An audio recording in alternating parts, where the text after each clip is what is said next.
Spoštovane novinarke, spoštovani novinarji, predlagam, da kar začnemo. Lep pozdrav vsem skupaj. SBC, Klub slovenskih podjetnikov, je od vsega začetka epidemije intenzivno sodeloval pri kreiranju kriznih ukrepov za podjetništvo in gospodarstvo, prek kreiranja predlogov ukrepov za vlado, sodelovanja članov SBC v strokovni Lahovnikovi skupini in tudi prek dialoga z vlado. Čez poletje smo intenzivno spremljali dogajanje v podjetjih, ki so člani SBC, v slovenskem, evropskem in svetovnem gospodarstvu in prišli v Sloveniji do naslednjih ugotovitev. Glede na obete ob začetku epidemije so v precejšnjem številu podjetij realno optimistični. Poudarjam, glede na obete ob začetku epidemije, ne glede na lani. Zelo dobro bi bilo takšne razmere izkoristiti za ukrepe, ki bi najbolje spodbujali rast. To lahko prenese tudi kakovostna nova delovna mesta, ne le zadržanje obstoječih. Po drugi strani pa obstaja pomembna skupina podjetij, ki so zaradi zdravstvenih nujnih ukrepov še vedno izjemno prizadeta. Čeprav so bila pred epidemijo zelo uspešna in imajo perspektivo tudi po njej, njihove rezerve kopnijo. Zato apeliramo na vlado, da se najbolj prizadetim, a uspešnim podjetjem izpred epidemije posveti posebna pozornost, kot se denimo nastanitvenim turističnim podjetjem. Kot veste, SBC združuje nadpovprečno uspešne slovenske podjetnike, ki želijo prispevati k razvoju uspešne, prodorne in produktivne Slovenije tudi ob takšnih izzivih. Ukrepi so bili v precejšnji meri hitri in tudi učinkoviti. V določeni meri pa terjajo izboljšave. Dobro je, da se je za pomoč podjetjem in samozaposlenim porabilo manj denarja od predvidenega. Po drugi strani pa imamo podjetja in panoge, ki tudi zaradi omejitev države še kar naprej ne morejo normalno poslovati in zaradi tega trpijo izpad prihodkov tudi za več kot 50–60% glede na lani. Do konca leta nič ne kaže, da bi se stanje izboljšalo. Zato je upravni odbor SBC Kluba slovenskih podjetnikov sprejel prednostne predloge izboljšav protikriznih ukrepov, ki so po našem prepričanju pomembni za podjetništvo, gospodarstvo in s tem tudi za zaposlene in družbo v času nadaljnjega boja s posledicami epidemije. Prejšnji teden smo jih poslali vsem ključnim odločevalcem v državi.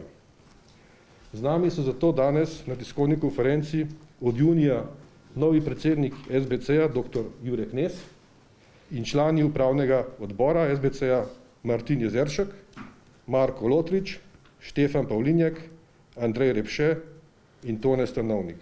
Moje ime je Goran Novkovič in sem izvršni direktor SBC-ja. Predlagam, da kar začnemo s ključnimi poantami in ukrepi, zato predajam besedo predsedniku dr. Juretu Knezu. Jure, izvolite.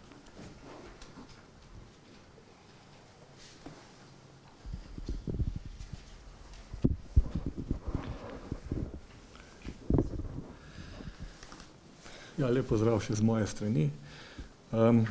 Jaz mislim, da je vsem nam več ali manj jasno, da boja s korono še nismo dobili, da nekako stopamo v neki drugi polčas in ko govorim z našimi direktorji podjetij po svetu, obstaja od Amerike do Azije zelo velika negotovost, kako bo do konca leta. Kot veste, delamo z veliko znanimi podjetji v avtomobilski industriji, v letalski industriji in dejansko ta podjetja tudi sama za sebe ne vedo, kako se bo obrnilo stanje naprej. Mislim pa, da smo podjetje nekako dokazala, da znamo res ravnati odgovorno, da skupaj z zaposlenimi poskrbimo za to, da lahko tudi v teh oteženih pogojih izvajamo svoje dejavnosti, pa ustvarjamo dodano vrednost. In mislim, da je to bistveno pa ključno, da to tudi ohranimo, pa da še izboljšamo pogoje.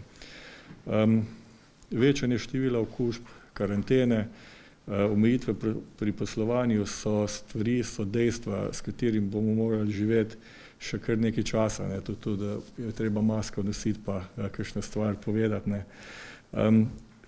Ampak mislim, da so pa nekatere panoge, ki so pa izjemno prizadete, bolj kot recimo večina, ki se poskuša znajti določene panoge, pa niso same krive za nastalo situacijo in si težko pomagajo in mislim, da je nujno, da jim ponudimo neko pomoč.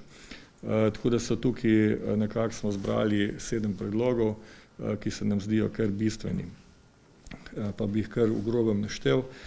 Izboljšanje pogojev za zagotovitev dodatne likvidnosti podjetij z državnim poroštvom in podaljšanje tega ukrepa do konca junija 2021. Tukaj se mi zdi, da je nujno, da PKP2 zaživi.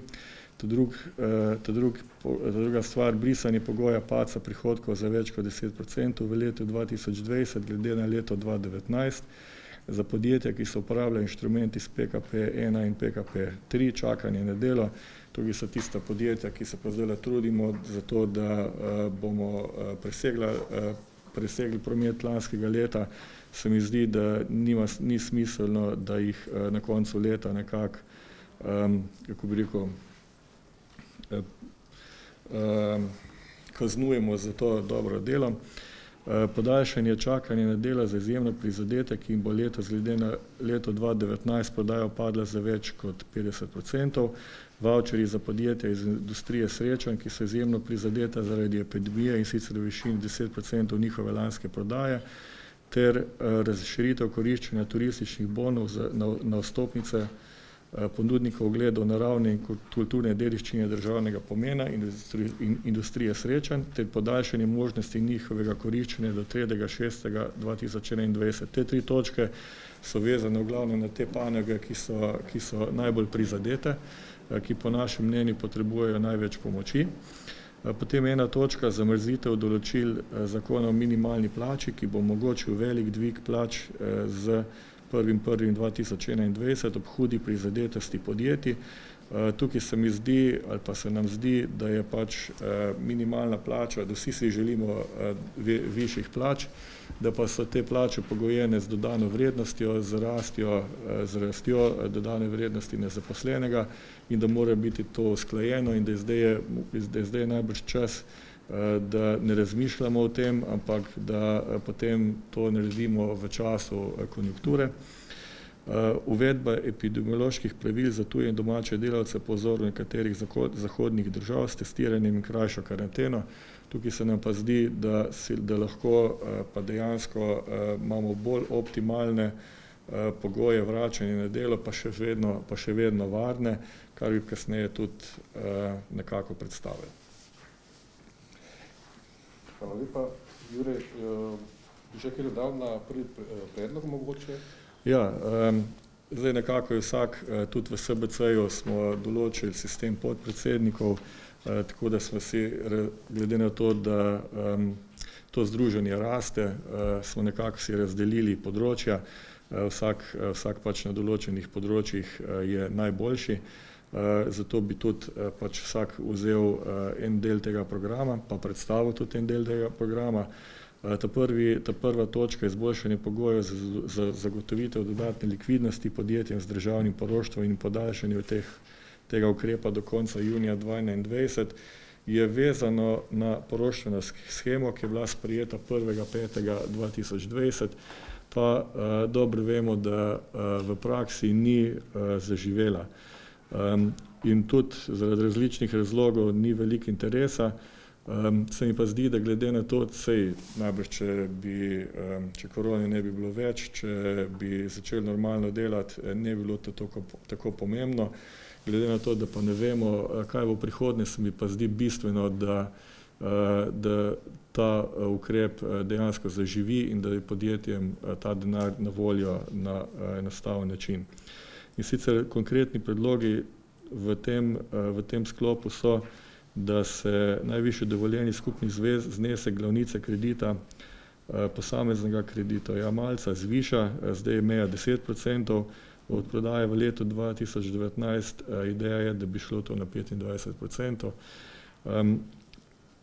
da se višina poroštva za posamezni kredit za mikro, majhna in srednja podjetja zviša iz sedaj uzakonjenih 80% na 100%, ter da se to bistveno poenostavi, zato ker je ta način pridobivanja teh kreditov je dejansko otežen, zelo težek in se mi zdi, da je tukaj nekako za majhna podjetja, da je treba najti alternativne scenarije, ki ne vključujejo bank. Nekaj tega se je že prek SPS-a je že na voljo, pa se mi zdi, da je to smer, v kateri je vredno razmišljati tudi naprej. Republika Slovenija prevzema poroštveno obveznost v primeru kreditnih pogodb sklenjenih vsaj do 30.6.2021 oziroma do izrabe celotnega zneska namenjenega v ta namen. Tako da so tudi neki taki trije konkretni ukrepi, za katere se nam zdi, da bi bistveno pripomogli k tem, da bi to bilo lažje, pa da bi to zaživelo. Tako da. Hvala lepa. Predlagam, da gremo naprej.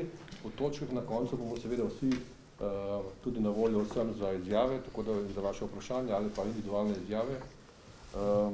Predajam besedo gospodu Marku Lotriču in Tonetu Stanovniku na temo drugega ukrepa, to je brisanje pogoja padcev prihodkov za več kot 10% v letu 2020 in na letu 2019 za podjetja, ki so uporabljala inštrument čakanja na delo.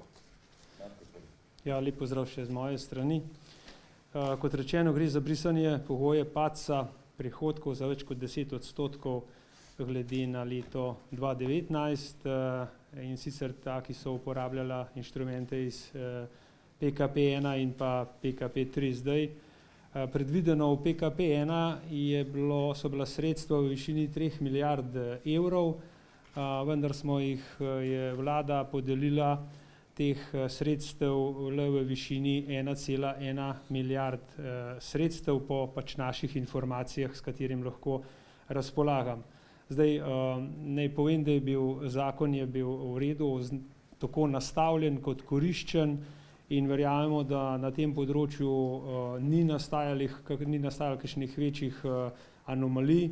Skratka, da so podjetja prijavljali takrat sodelavce in delavce na čakanje na delo res, ko je bilo to potrebno. Tako vidimo že iz samih številk, da se je število brezposelnih iz 77 tisoč dvignilo na 89 tisoč do konca julija, kar zopet je signifikanten podatek, sploh če primerjamo države v naši okolici, Avstrijo, Hrvaško, Italijo. Torej, predlagamo, da se umakne ta pogoj za 10% in na ta način podjetjem, ki so uspela z inovativnimi pristopi, iskanje tujih trgov, vlaganjem v nove proizvodnje in na ta način imele bistveno večje stroške, predlagamo, da tem podjetjem ne bi bilo potrebno vračati denarja, ki so ga prejeli iz PKP1 in PKP3 ukrepa. Vemo, da je edina stalnica v podjetjih in sicer v življenju so spremembe in le hiter odziv podjetij, ki so bila sposobna v tem času dejansko nadomestiti izpad v naslednjih mesecih, a ne gre zasluga tako, da sodelavke, sodelavci ostajajo v delovnem, bom rekel, v službi, ker zelo težko si predstavljamo, da bi nek razvojni oddelek bil razpuščen, ker povratek po pol leta je, bom rekel, zelo nevaren za podjetje in tako so podjetja velike energije, lastnih sredstev, dolžniških sredstev, kreditov vložila v razvoj.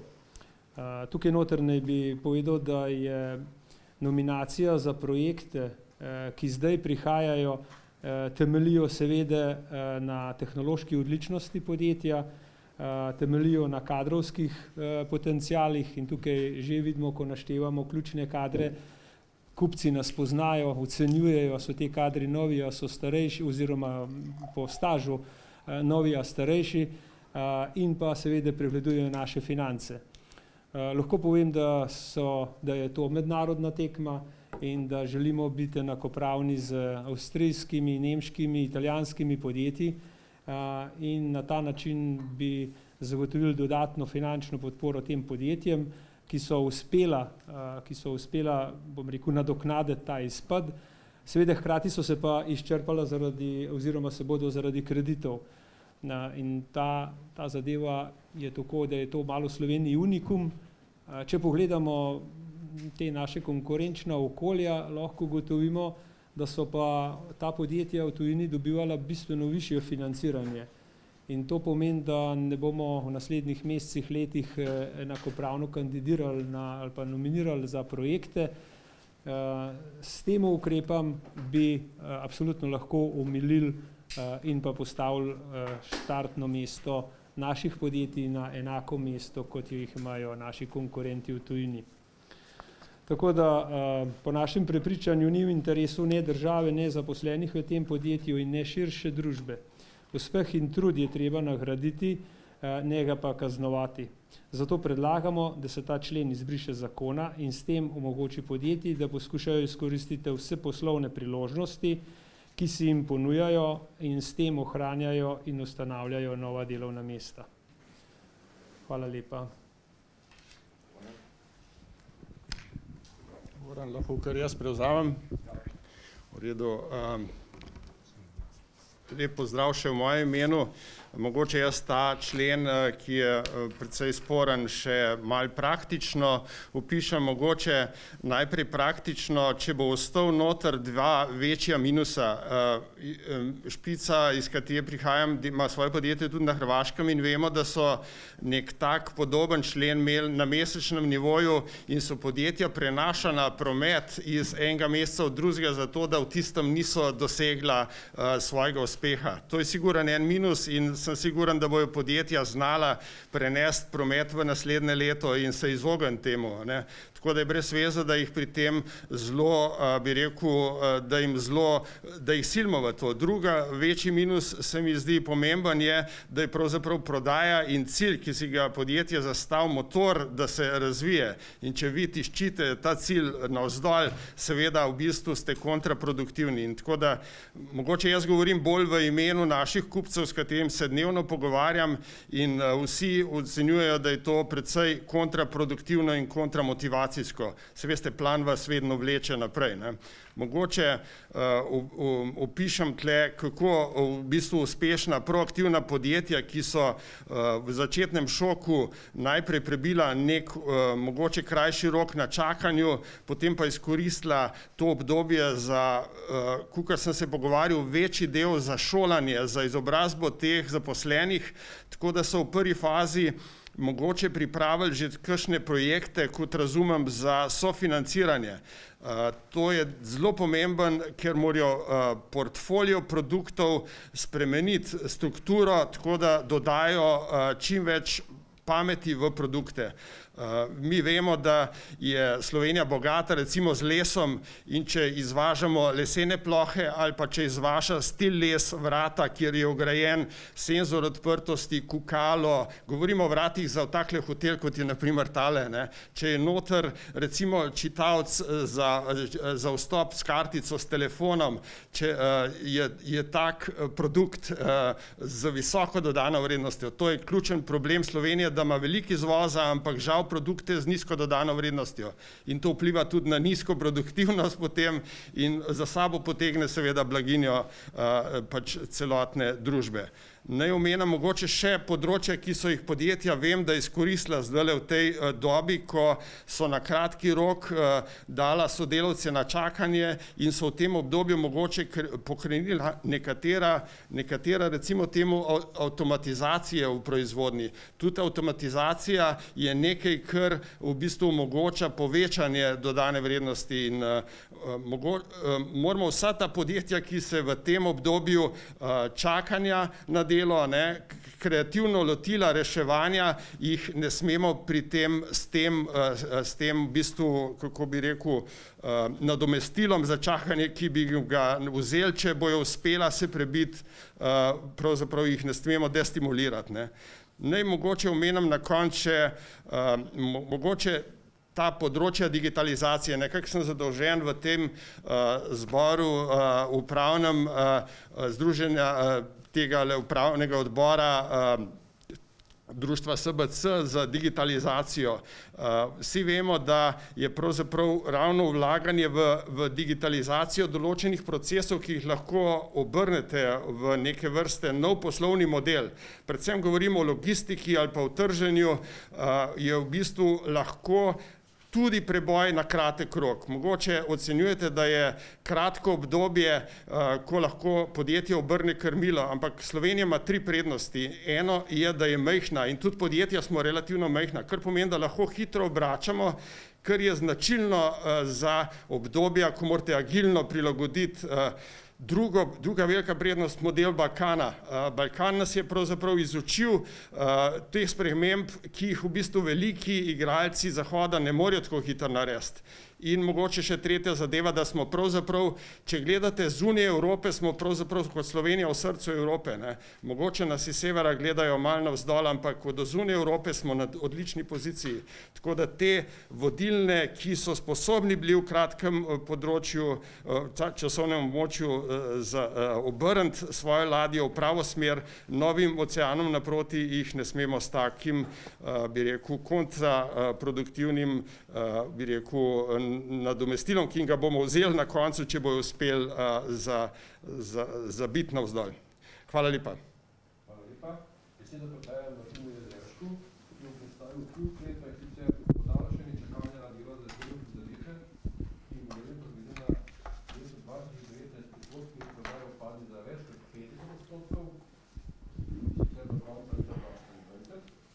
Vavčerji za podjetje industrije sreča, ki še zelo prizadeta zaradi epidemije, in pa razširitev koriščenja turističnih bonov za 100 tisoč primerov naravne kulture kritičnega državnega pomena in industrije srečanj ter podaljšanje možnosti njihove koriščenja do konca junija prihodnjega leta. Hvala, Goran.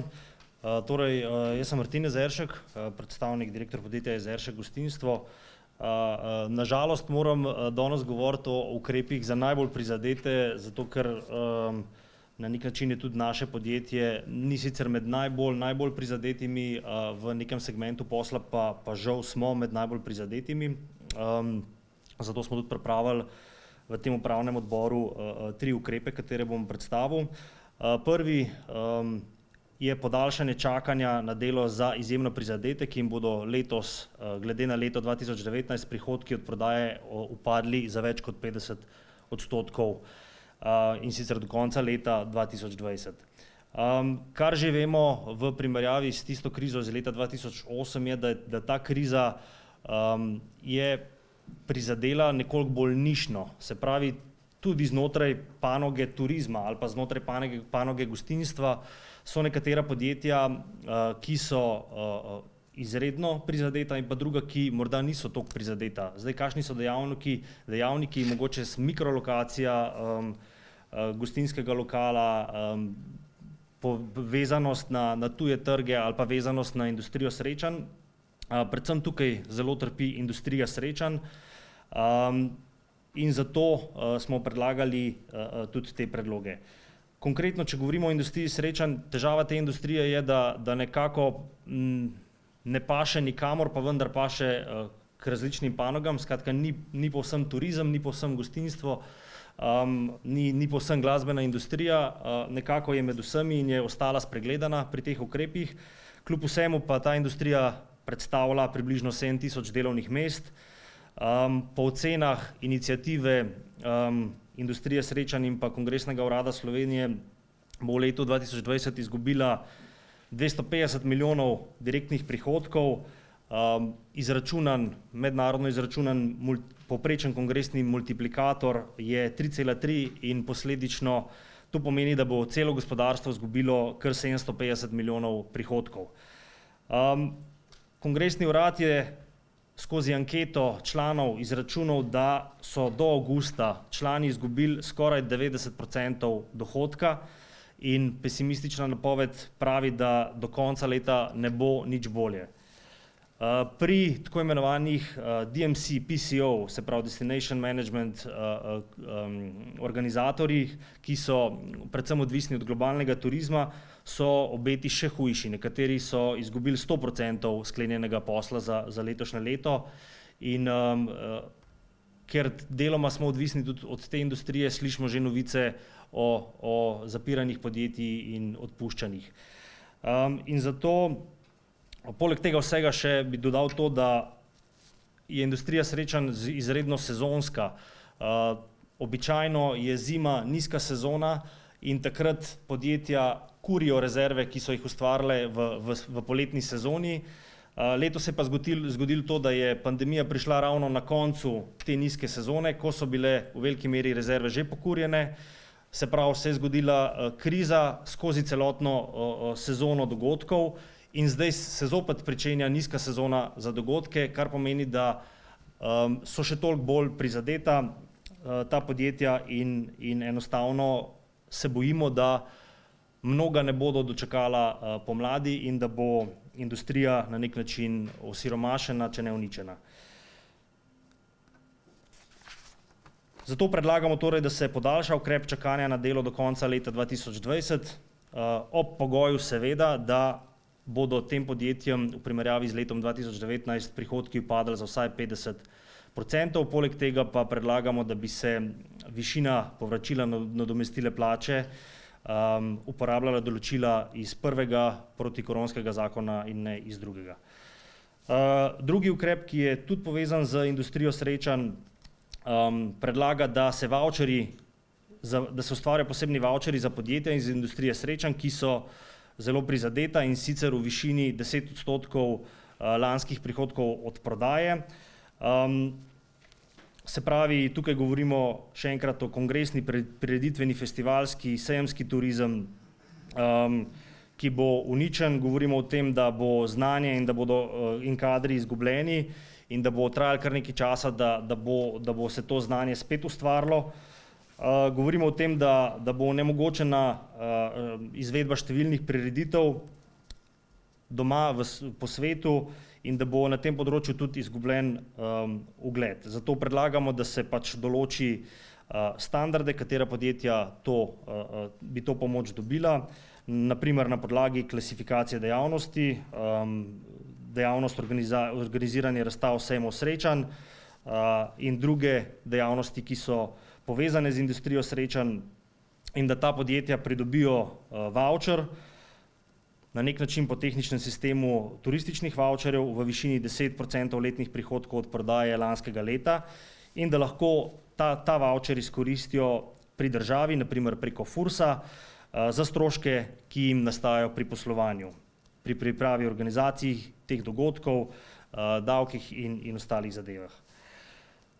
In še tretji ukrep, ki je deloma tudi povezan z industrijo srečanj, je pa predlog, da se razširi koriščenje turističnih bonov tudi za vstopnice pri ponudnikih dogodkov in pa pri ponudnikih ogledov naravne in kulturne dediščine državnega pomena, ter da se to koriščenje tudi podaljša do polovice naslednjega leta. Torej, to pomeni, da bi turistične bone, ki so jih Slovenci pod pričakovanji izkoriščali v tem poletnem obdobju. Podatki namreč kažejo, da mislim, da samo četrtino teh vavčerjev bilo zaenkrat izkoriščenih. Predlagamo, da se torej razširi to koriščenje in da bi lahko Slovenci te vavčerje uporabljali tudi za vstopnice v muzeje, naravne znamenitosti, kulturne znamenitosti, da bi lahko te vavčerje uporabljali tudi za nakupe vstopnic za dogodke. Seveda morajo biti te dogodki organizirani v skladu z vsemi COVID standardi, kljub vsemu pa bi na ta način v bistvu del te državne pomoči prišlo tudi do tistih, ki so pravzaprav ostali na suhem. To so v bistvu te trije predlogi, predlagani državi strani SBC-ja. Upamo, da bodo v čim večji meri slišani in tudi uporabljeni. Hvala lepa. Hvala lepa, Martin. Malo dlje časa trajajo, da potegnemo mikrofone na to stran. Vmes pa bi rad napovedal naslednjega govorca, gospod Andrej Repše, in sicer na temo uvedba epidemioloških pravil za tuje delavce po vzoru nekaterih zahodnih držav s testiranjem in krajšo karanteno. Andrej, izvoli. Hvala. Andrej Repše. Sem predstavnik gradbenega sektorja, tudi sami smo gradbinci, firma Armat. In seveda težava s katero se srečujejo delodajalci v Sloveniji, je ta obvezna 14-dnevna karantena, ki sicer logično, v začetku bila logično postavljena in seveda je treba spoštovati ukrepe NIJZ. Dejstvo pa je, da nekateri v drugih državah, tudi vodilni nemški virolog Christian Drosten, predlaga vladi Nemčije, da skrajša obvezno karanteno iz 14 dni na 4 do 5, torej za 9 do 10 dni manj, kar bistveno zmanjša stroške in bo obremenitve teh delavcev, ki so zaposleni v državah. Pri nas konkretno imamo 101.200 zaposlenih tujcev, od tega je delovno aktivnih iz samo bivših republik Jugoslavije 87.000, če samo 70.000, recimo, da zmanjšamo, da bolj optimalno oziroma bolj realno predstavljamo to številko, omogočimo, da skrajšajo karanteno na način, da jih dvakrat testiramo, se prvič se testira, ko pride v državo, kjer je zaposlen, in drugič po 4 do 5 dneh, pomeni, da smo zmanjšali mi, ker po 4 do 5 dneh, to nemški virologi ugotavljajo, tak človek ni več kužen, ne more več razviti okužbe do drugih, bi mi s tem prihranili samo pri tej številki 5.700.000 delovnih ur. Seveda je tukaj problem tudi to, da se nekateri taki delavci, ki so podvrženi tej 14-dnevni karanteni in izgubijo do polovico zaslužka, mesečnega zaslužka, se pravi 14 dni je doma, takrat zaslužka ne dobi, ker se sam odločil, da gre domov k svojim v državo, ki je iz rdečega seznama.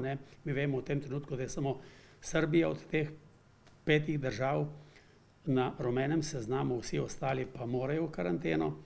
Je tukaj dejansko problem, da se taki ljudje pogosto odločijo, da zapustijo, da rajši pustijo firmo in odidejo. Mi pa vemo, da smo v te ljudi, ki so prišli k nam, vlagali leta inštrukcij, znanja, šolanja, da so se usposobili, da so postali kompetentni delavci in da lahko konkurirajo recimo tukaj v tem delu Evrope, da je tukaj smiselno, da dejansko tudi mi predlagamo NIJZ in to bomo predlagali, da se pravi gremo v dvakratno analizo, dvakratno preverjanje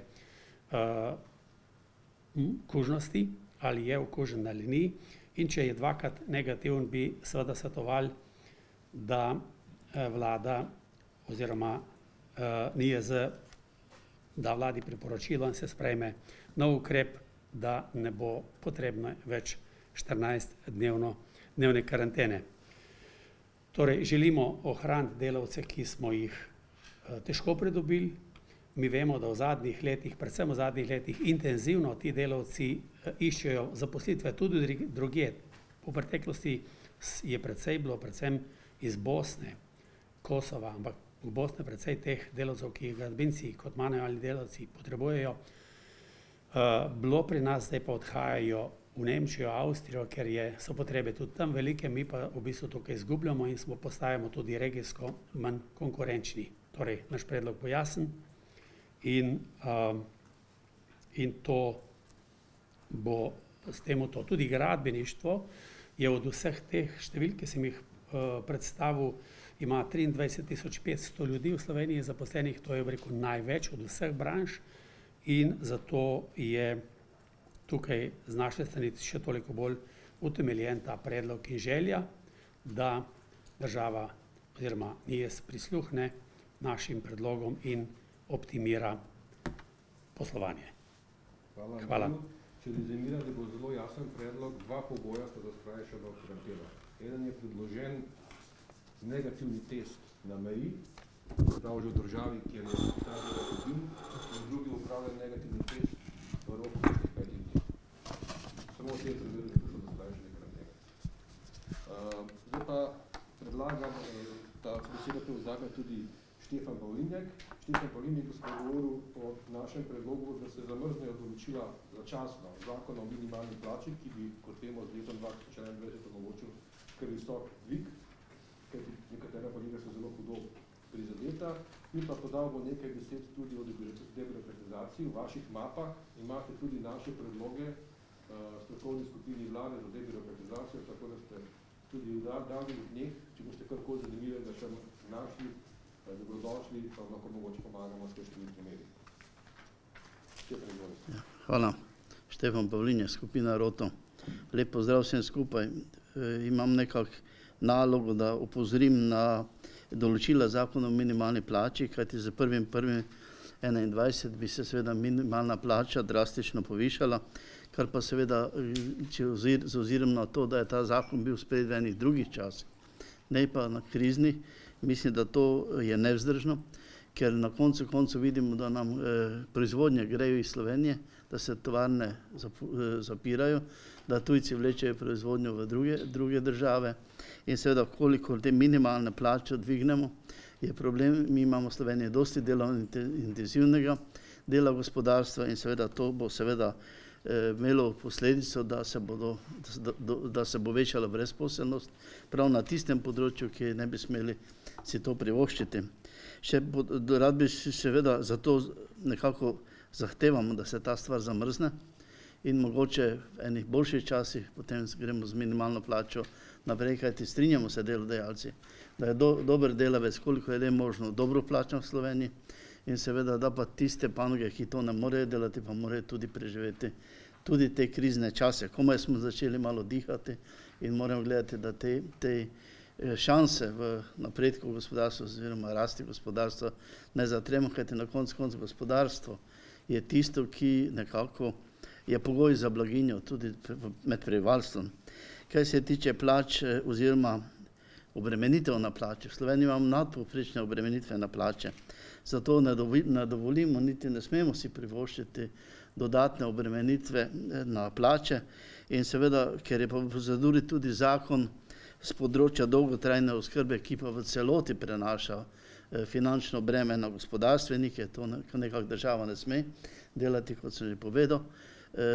Tudi vse inštitucije, tudi Evropska komisija je opozorila Slovenijo na zelo obremenjene plače oziroma stroške plače, tudi stroške dela, kar pa seveda lahko zavre še naprej v tem, da ne bomo mogli biti uspešni, ne bomo tudi mogli biti konkurenčni, kajti gospodarstveniki, ki smo na globalnem trgu, vidimo, da marsikateri posel izgubimo, zato ker smo enostavno že predragi. Države, tudi evropske države, so zmanjšale obremenitve in to zelo obremenitve gospodarstva in s tem so tudi gospodarstva znižale ceno in na globalnem trgu se je konkurenčnost obrnila tudi v pozitivne stvari Evropske unije napram Kitajske. Torej, država naj najde notranje rezerve, če hoče se ta zakon sprovesti in seveda racionalizirati vse tiste stvari, ki v Sloveniji še nekako niso racionalne in potem seveda gospodarstvo pa naj pusti pri miru in naj nas pusti delati in seveda delati na svetovnem trgu in seveda s tem bomo pa pripomogli tudi k gospodarski rasti. Moram povedati, da smo v Sloveniji dobro začeli ukrevati, da smo kar dobri v poziciji tudi napram nekaterim drugim državam in seveda to moramo tudi obdržati. Zato tudi, če pogledamo, da marsikatere ustanove iz Evrope, mednarodne ustanove, opozarjajo na razbremenitev obdavčitve dela in seveda temu mora država tudi prisluhniti. Še enkrat povem, gospodarstvo se ne sme niti za korak več obremenjevati, ker bo posledica huda. Pa tudi, če gledamo sosednjo Hrvaško, kjer pripravlja tudi davčne reforme, znižati tudi dohodnine, davek iz dobička. Francija celo 20 milijard za mala in srednja podjetja namenja za okrevanje oziroma za preživetje v tej krizi, kajti mala in srednja podjetja so bistvo, so duša gospodarstva in to treba tudi čuvati in seveda negovati. Tako da še enkrat treba pametno razmišljati o obremenitvi dela in seveda tudi marsikatero stvar dobro premisliti, preden se gre v sprejetje zakonodaje. Kar se tiče glede debirokratizacije, gospodarstveniki imamo zelo dosti pripomb na birokratski sistem v Sloveniji oziroma na nesmiselne stvari, ki jih moram nekako delati, predvsem v skupini gospoda Ivana Simiča, ki ga je vlada imenovala kot antikrizna skupina. Ugotavljamo, kar nekaj stvari se da urediti mimo tega, da bi spreminjali zakonodajo, da bi s malimi odredbami tem se dalo rešiti, predvsem na področju okolja. Okoljska zakonodaja je preživeta, predolgotrajna in marsikatera investicija se tudi v Sloveniji zaradi te ogromne birokratske vojne tudi ne sprovede. Tudi v davkih treba razmisliti o obremenitvi in seveda tudi v celotnem gospodarstvu opozarjamo, da treba paziti na stvari, ki gospodarstvu dajo moč oziroma dajo tisto energijo, ki bo povedla Slovenijo tudi naprej. Zato dali smo tudi v začetku julija smo dali pisne predloge, definirali vse predloge in seveda upam, da bo ta skupina aktivna oziroma da ne bo imela velikih preprek in seveda del debirokratizacije tudi v Sloveniji izvedla. Hvala. Hvala lepa, Stefan Nikolini. To je bilo za začetek z naše strani vse.